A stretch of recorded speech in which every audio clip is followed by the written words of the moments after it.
बीड शहरातून पुन्हा एकदा दहशतीची घटना समोर आली आहे.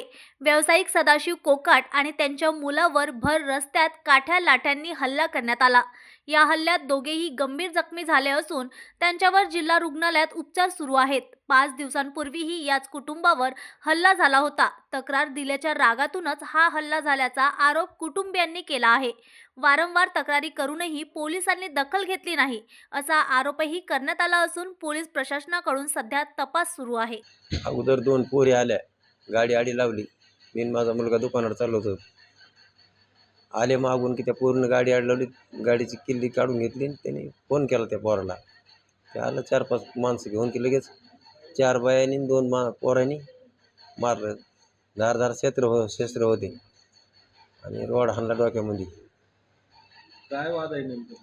आमचा वाद काहीच नाही. आमच्या घरावर कॅमेरे आहेत ना, धंदेवाल्या बाया आहेत ह्या, म्हणून हे आमच्या मागं लागलेल्या आहेत. आज 3 वर्षापासून मागं आहेत ह्या. आणि तुमच्यावर या अगोदर सुद्धा हल्ला झाला होता. याच्या अगोदर ते 3-7 त्यांनीच केले, माझ्या घरात घुसून मारलंय. आणि हे पेटबीट त्यांच्यावर पूर्ण मॅनेज आहे. पेटबीडवाल्यानेच मार लावले आज आम्हाला. खेत्रे आणि ह्यो ठाणे अंमलदार एक आणि बिटा अंमलदार एक देशमुख. काल का केस माग घेते ते म्हणून त्याने आडून आम्हाला